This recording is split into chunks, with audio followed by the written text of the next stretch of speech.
No. I'm not going to talk about injuries. Anything about the game you guys want to talk about? It always seems to be tough when teams head up there to Louisville. It always seems to be a tough game. What is it about that venue, I guess, that makes it tough? I haven't played there in a while, to be honest. I mean, the last time we were down there was in between staffs, and it wasn't really a game. Other times we were down there is when they were, playing pretty well under Petrino, and they had a great fan base there that day. It was loud. It's like any road game. If their fans show up and give them the support, it makes it a harder place to win. Hey, MJ said after the game the other night that it obviously was a tough game for him, but he would learn from it and be better because of it. Have you seen that in practice from him? Yeah. I mean, I think, like I said earlier in the week, I think we had, because he played so well in the other 6 quarters he played, we had maybe unrealistic expectations that he'd never make a mistake, and so he made a few. He's going to learn from them. He's going to be better for them.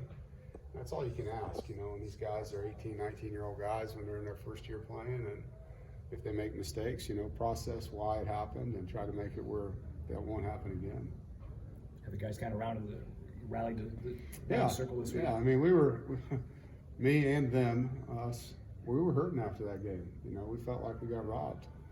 And so that's a tough feeling. It's one thing when you get beat. It's another thing when you make a play to win the game and you don't get to celebrate making it. So that was a tough one in the locker room. And the next day, and then, we flushed it. And I thought they came out with great enthusiasm, practiced well all week. Proud of them for that. I think that shows maturity on their part. And it's not an easy thing to do. There was a lot lost in that. From a legacy standpoint, those seniors really wanted to win on senior day and accomplish breaking Coach Holtz's record, So, but I do think when they realized that, hey, last year at this time we were 7-3, and we beat Syracuse and then we beat UNC and we had a chance to win 10, and let's not go down letting one game get into the next. That's one thing this team's done a great job of. When we've had a setback, they've responded very well. How have you kind of seen the evolution of players cross-training in terms of linemen playing multiple positions, safeties playing all 3 spots, defensive line, linebackers? It seems like your depth has really increased over the years because so many guys play different positions. Yeah, I think, our staff deserves a lot of credit for cross-training guys, and the players ultimately just want to play, right? And so, it's like, if you're an offensive lineman, I tell them, like, wouldn't you rather have 5 lottery tickets than 1? If you can play all 5 spots, you got a chance to play more. And same thing goes in the back end. And at linebacker, if you can learn Mike, Sam, and Will, it's better than just knowing Mike. It gives you a better opportunity to get on the field if you're the next best player. So we try to cross-train the guys that have the ability to do that. Sometimes it's asking too much early in their career. You got to have them really get through a couple seasons, I think, till they can really do that. But it's a value true depth chart, because now you're deeper than the depth chart looks when you can move a guy over to play a spot. Because of the portal and early signing day, how much time do you have to spend on sort of roster management throughout the season? I wouldn't say it's every day, but it's close to every day. Yeah, I mean, and if I'm not, somebody is. Like, our recruiting office is doing that nonstop. You're constantly evaluating your competition, you're evaluating guys that you think might go in the portal, you're evaluating your own roster, obviously, like what do we need, how are we performing at this spot versus, the rest of the league, where do we need to get better? And so that's an ongoing thing. I think from a head coach's standpoint, it's different than the recruiting office, because I'm looking at the 85 scholarships and who's leaving, hey, who might declare for the NFL early, how does that change what we thought was going to be, and so it's a lot of moving parts right now, a lot. You kind of re-recruit your own players at times? That can happen. I mean, I haven't had to do a ton of that here. It's more been just helping them through the process of, do you want to go pro or not?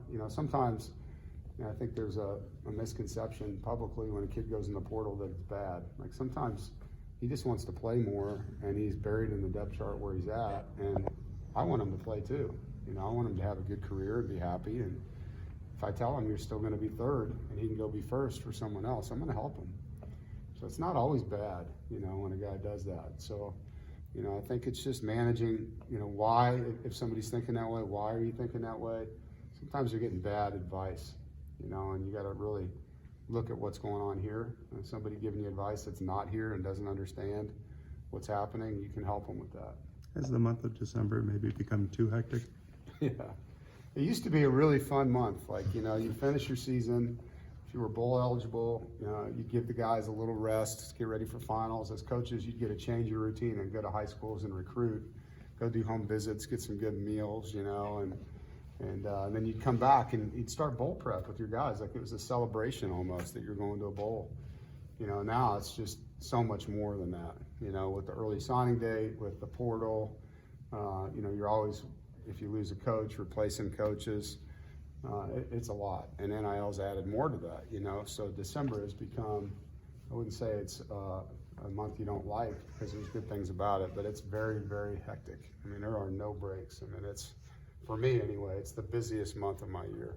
Have the coaches been talking about making new rules to alleviate some of this? Yeah, I think, you know, this, I don't know what they're calling it, committee they have that's looking at the calendar and trying to decide best steps now that we have all these new pieces.